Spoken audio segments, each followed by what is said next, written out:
Hey guys, what's up? It's Schla, bringing you another episode of Car Rides with Schla. And the first thing I have to think about is my apologies for having such a ruined, terrible episode yesterday. My wholehearted apologies. We were basically fooling around with trying to figure out the camera angle stuff, and it caused a lot of tribulation, tribulations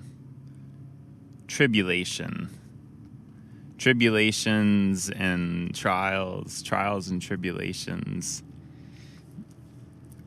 It caused the video, like the first half of the video, I wasn't even really talking about anything. It was just me narrating something that you can't see and is not affecting you at the moment. So I didn't really feel too great about that, but I suppose it is what it is. We're working on trying to figure out a solution.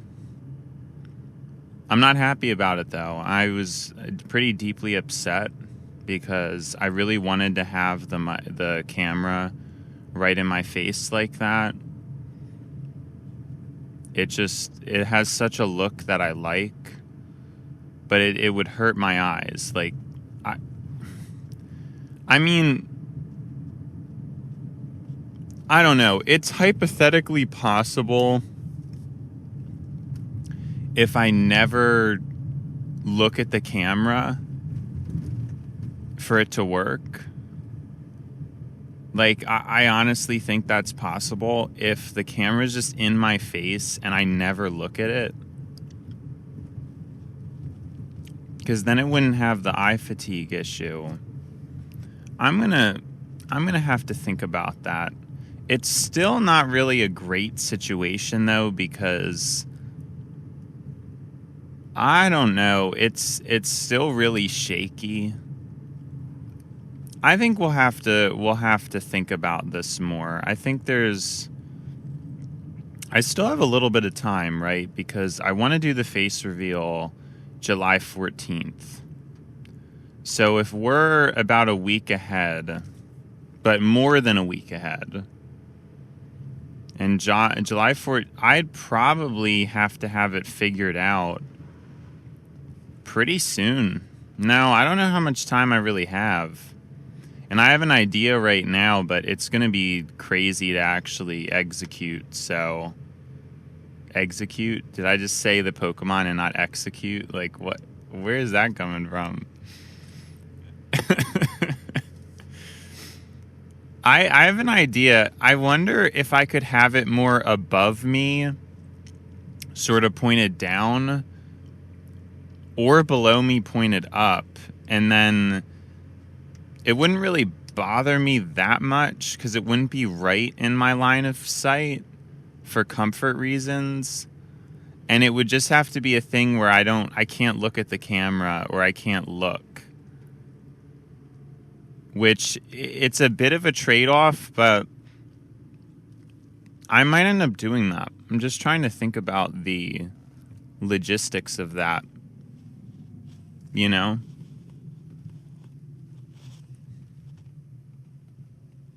Just trying to think of how that would play out. I don't know. It would be a little bit weird because that's the thing is I feel like it's very important to look at the camera, and I don't even do that super often because I'm driving. But I really wanted that effect of an up-close camera and an angle. And we could try the top down. I just feel like I like the bottom up angle a little more because of how it works with the nose. That's what I'm thinking about.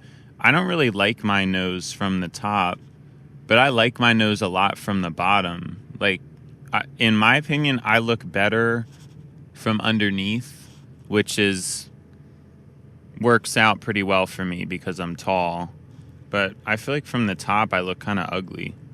I don't know if that's just a universal thing or what it is, but I don't think I'd look too bad having the camera beneath me. And that's kind of what I'm thinking. Especially, too, because I think it makes more sense since the mouth is obviously the primary vessel for this content anyway. If you're going to see anything, it's really going to be the mouth. If you're going to see anything, it's really going to be the mouth.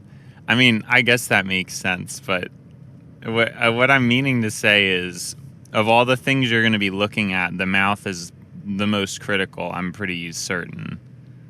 I wish my face was more square, though. It's pretty rectangular, and that doesn't really work out too well for what I'm trying to do, but hey, it is what it is. You guys, I'm trying to be creative with how I do this. But I have to think about that, because I don't think it would be too crazy, and I think it would solve a lot of concerns. The other thing that's risky, though, is I'm going to be even more tempted to use the rear camera, but it's kind of risky, because especially up close, if it's shifted out of frame, I wouldn't know. And then it's a huge problem. Because with what I'm trying to do, there's not a lot of forgiveness. Because it's having the camera up really close. So it has to be pretty exact. And if it's not, then that's a problem. So, because I wouldn't see it, and then you'd have a whole ruined recording. And it's going to start mattering soon. Like I said, I mean, I really have to have a plan down. I guess during my vacation, I can go in the car and test things out. That's probably something to do while people are sleeping. Because what always happens when I'm on vacation, I guess there's two types of people, right? There's people who, when they go on vacation, they're sleeping in, they're being chill, they're not doing anything, right? They're just slow. I'm not like that. When I'm on vacation, I'm hype. I probably end up sleeping less than usual. Not for any bad reasons, just because, I don't know, I just wake up. And it's been consistently like that. I'll just wake up. I'll just wake up earlier and end up sleeping less. But it's not for a bad reason. It's just how it ends up happening. I don't know. I just have more energy. You're around people, or in my case, around more of my family. Good vibes. I'm awake more. I'm a little more hyper. I'm trying to do stuff. We're on vacation. I'm trying to, take advantage of being in a different setting. Other people are not like that. Other people, they just want to sleep extra because it's vacation. Now, between the two, there's obviously one that is less healthy, and it's the sleep.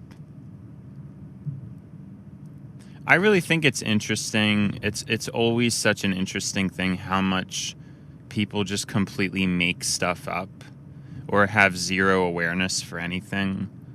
So many people have lifestyle habits or choices that are just incredibly poor and detrimental, even go as far as to say detrimental.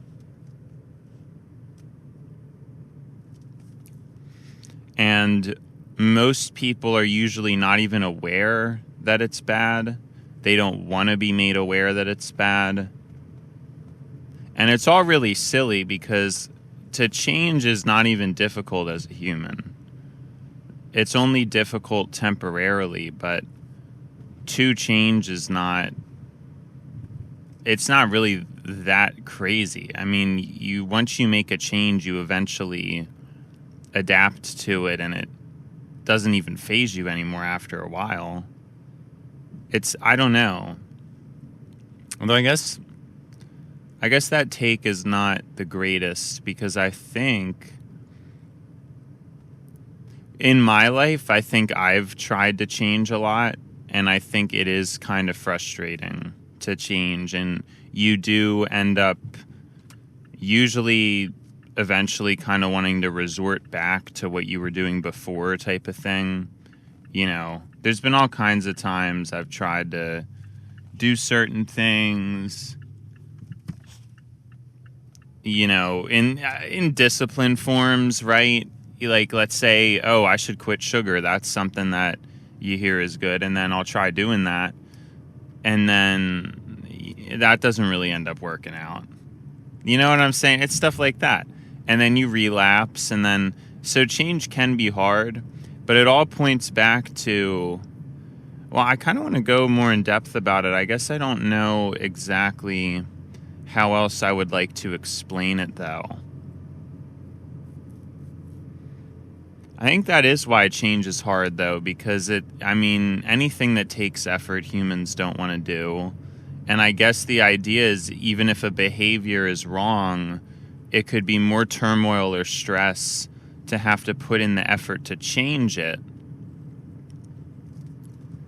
than it would be to just continue to live with it. At least for some people. I mean, obviously there's not a way of knowing this for sure. So, yeah, sometimes that turns, whatever. It's not a way to know for sure, but I assume that is the mentality behind it. I think I have to remember that, and I guess I take it for granted, but I'm somewhat aware of it, how conscious I am, and how it puts me in a position where I can pretty easily come up with ideas and then say, oh, I want to do this.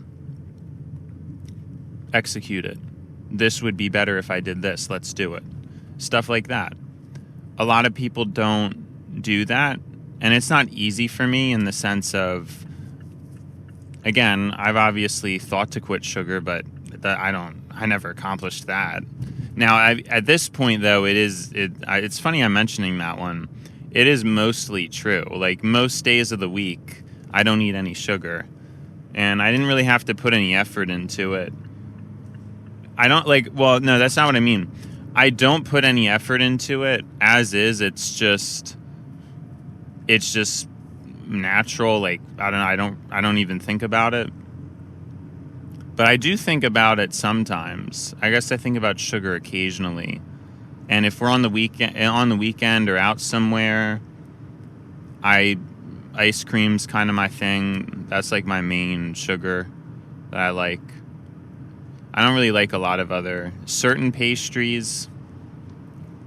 That's about it. Good stuff. Maybe cookies, although I actually have not had cookies in a long time. That used to be my thing. Chocolate chip cookies, that used to be my thing. I would snack on them. Seriously, I don't know what happened. But back to this idea of change and why it's probably hard for people. It all points back to my original philosophy of that there should be systems in place that work towards making it so people never even initially fall into certain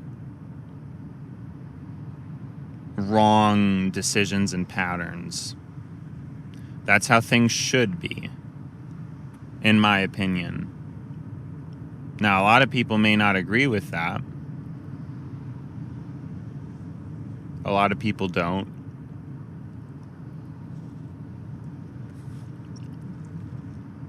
But it's true. I think it's just inevitably true. I don't see how you can justify having freedom as a philosophy when you can directly see the damage it causes. Certain freedoms are incredibly important. But I've said it before, I don't really think I want the freedom to do the wrong thing. It just doesn't, I don't know why anybody would want that. Unless somebody made that their brand to be a rebel I don't know why people would want the freedom to do the wrong thing and have a worse life. It just doesn't make sense to me. Now, here's the critical point to make when people talk about freedom and why people get upset. And there's a critical difference and thing to note with this.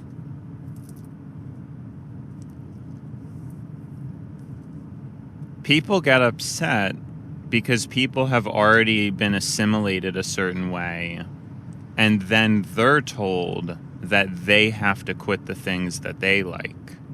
That's when it's a problem. When you're imposing good regulation, it's not usually at the benefit of the present, it's at the benefit of the future, is the entire idea.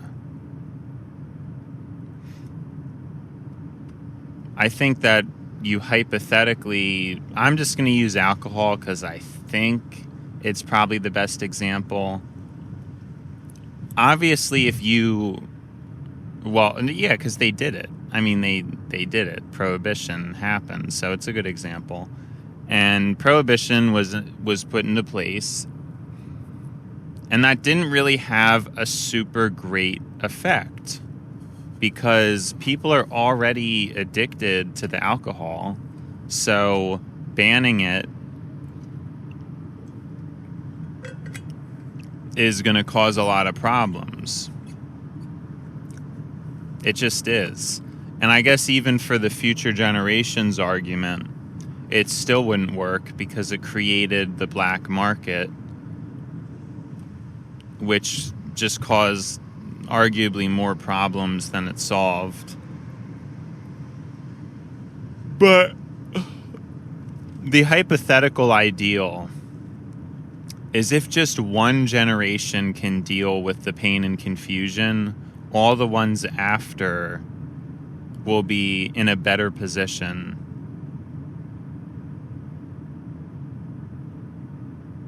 That's the idea.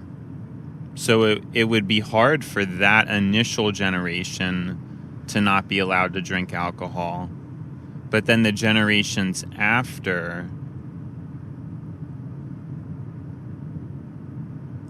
they would grow up in it. It would be normal to them to not this. And again, this is hypothetically if it would work out. There's a whole debate as to whether it would or not. All the generations after are now raised in a society where alcohol isn't legal and you just don't drink it. It's just not an option. So to them, it doesn't faze them. There's no resentment. There's no anger. Everything's all good. Now, that being said, some people may end up resenting it, maybe if they got older and decided to pursue it. Somehow they illegally get their hands on some and they're like, wow, this stuff's great. I love alcohol and I've really been missing out my whole life by not having this. Like, I'm really angry that my parents didn't give me this or my society kept this from me. I would have had so much better of a life if I was just able to drink this, etc. The thing is, though, and how restricted pleasure works, is it does not work like that. Even if somebody thinks that, it's a flawed perception. It's a completely flawed perception. If you're adding a dopamine source and you feel like that, it's really not going to last because whatever the dopamine source is eventually going to become normalized by your brain and then it will proceed to not matter. So there's no advantage. Even though you might feel like you had been missing out, there's no net advantage. You just end up assimilating all. And this is why hedonism does not make any sense as a, I suppose, a core philosophy. Now, hedonism, I think, as a sub-philosophy can make a lot of sense. And I actually think I adhere to that. because I'm the type of person where this sounds so, I'm sorry, I was like literally about to start cracking up. I don't really like gross things. I don't like bad things. I don't really like pain. So I do try to live in my life in a way that is pleasurable, right? I don't know. Now it's simpler because I don't take that and then I don't do drugs. I don't go to parties. I don't travel often. I don't really go to amusement parks. Like I don't push it. You know what I mean?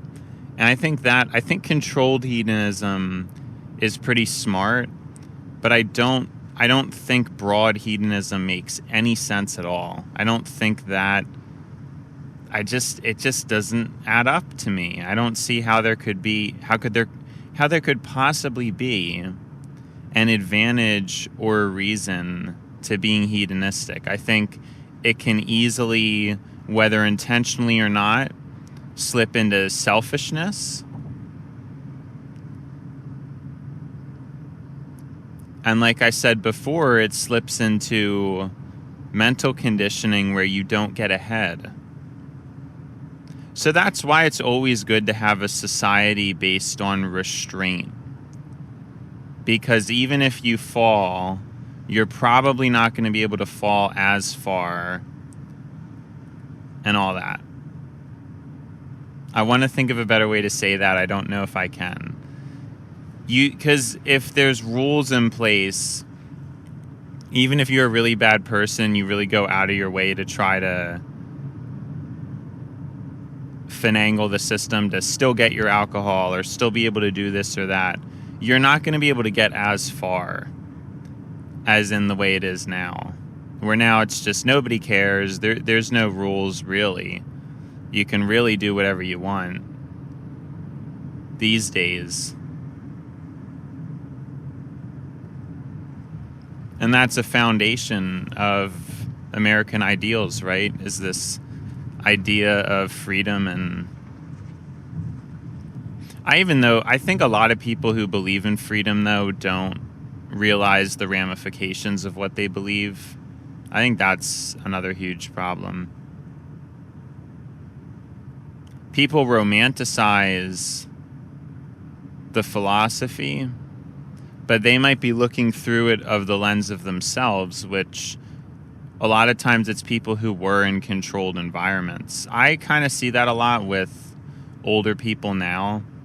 A lot of pretty old people, I want to say like 50s, 60s more like, and probably 70s or 80s, even more so to a degree. A lot of them are kind of into that whole freedom idea and freedom philosophy, and that freedom is the most important thing.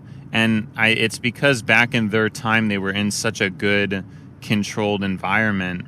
Freedom to them is completely different than freedom to us. Freedom to Gen Z is we have way too much. There's no real structure of anything. If you're in Gen Z and you've grown up with, well, you know, for the older Gen Z, it was, maybe we should just go with Gen Alpha? Because they really were the ones that had screens the whole time, but Gen Z too. To an extent, the same thing. We've had screens the whole time. We've known nothing of freedom. We've known nothing of structure. All we've known is freedom. There's no structure to be had. We've looked for ways to try to artificially create our own structure by watching YouTube channels with people and influencers who are possibly stricter than our parents likely are. We've had to try to regulate the amount of freedom, and it doesn't usually win. It doesn't usually work. Because how can it? How can humans on a broad scale resist? Because, of course, to me, I think willpower is genetic. I don't know. I guess I err towards the side of predestined realities. I don't think free will is remotely as strong as a lot of people think it is, and I think that's the most objective answer. I don't think it's right to say that it doesn't exist, because it probably does, and to go on the assertion that it just flat out isn't real is a pretty tough argument to prove.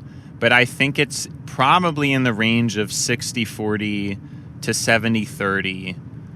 Your willpower's at even 80-20, something like that. So I guess we'll go with like 75%. I think willpower is really only 25% of your decisions, and 75% is based on a lot of other factors like environment, genetics, because that's all predestined. Now, you can build on it, of course. I'm sure there's an argument to be made that making certain choices can easily make you more intelligent. There's that common one that, every time you learn a new instrument, you gain 6 IQ or something. Hear that a million times. Now, I don't know if there's diminishing returns to that, but I'm assuming there is. Or maybe it's even more returns because you're just learning more and more. Anyway, I'm kind of just fooling around there. So you can do things, but there's still a baseline. You were still born with what you have to start with. And I would argue it's a pretty safe assumption that certain people just have a certain ceiling. So it really calls into the question of, if free will is real, it's still constrained into a destined reality.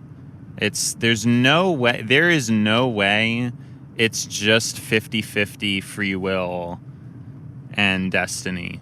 There's no way. I just can't imagine it's a perfect 50-50, because part of your environment, the body you were born into, the brain that your soul occupies,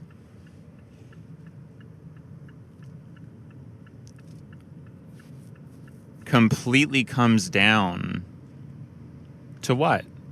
Fate.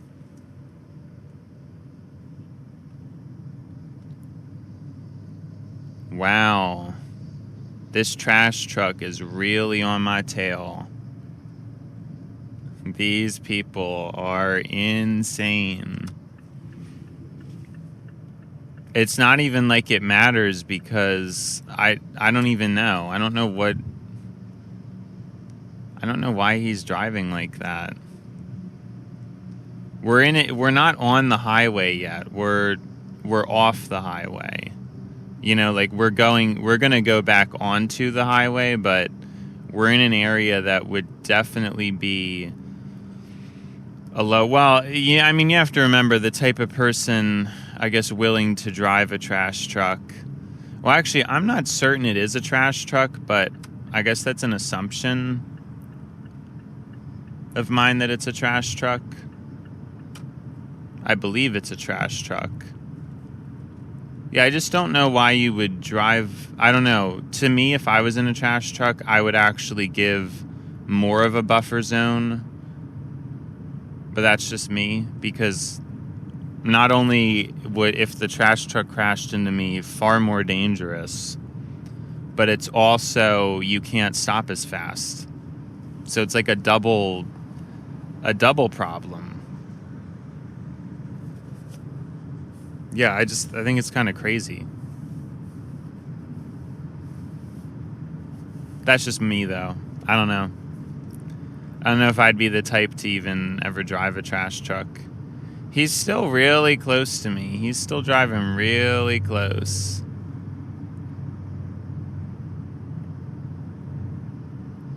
Good, he's going off the exit.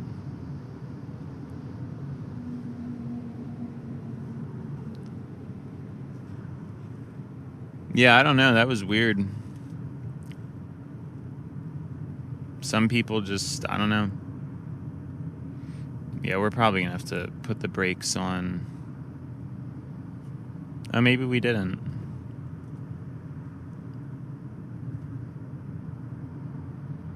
Let's see. Are people driving right? Oh, maybe. Maybe people are driving right. The timing's working out. We're making good time today. This could be a car rides witch law record. Because I did purposely try to get out early. So we're going to make a good time. Unless I got specifically bad light luck. I know that can change a lot. I was really interested in what I was talking about. It's a shame all that driving distracted it.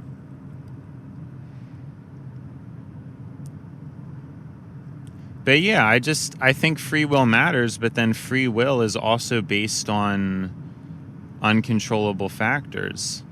Because your free will completely changes given what environment you're in, and it's also literally based on your brain and the way you were raised too. Because I'm sure if the exact same person was born to a different family, they would have a different amount of willpower. If somebody raised them stricter or softer, and then certain people get overwhelmed by strictness and then it doesn't work and it actually backfires, and then other people maybe need structure and they don't get it. Some people thrive with more hands-off parenting and other people don't, and it just seems like a lot of chance. It's up to chance. Now, yeah, I don't know. Like I said, but I still do believe that. I still think free will is a minor, and I just think this is being as objective as possible. I can't see how it makes a lot of sense.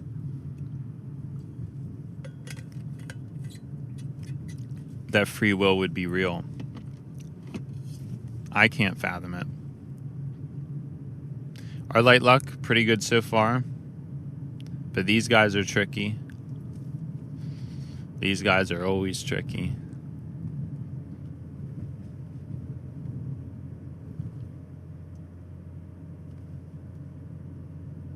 I'm still a believer in that, though, but I've softened my view because I don't think that it's right to diminish free will too much. I used to just think it was completely not the case. But obviously, the decisions you make do matter. And they do affect proportionately where you end up given your situation. We got perfect light luck. We're making good time today. Anyways, TLDR's witch law. I have no idea what we talked about at first. I think we continue to complain about camera angle related things. And then I don't really remember what we talked about, but we ended up talking about free will versus predestination a lot. And that was probably most of the car ride. I really liked this episode, and it's a good follow-up to a bad episode yesterday. Bye, Schla. See you, Schla. Schla out.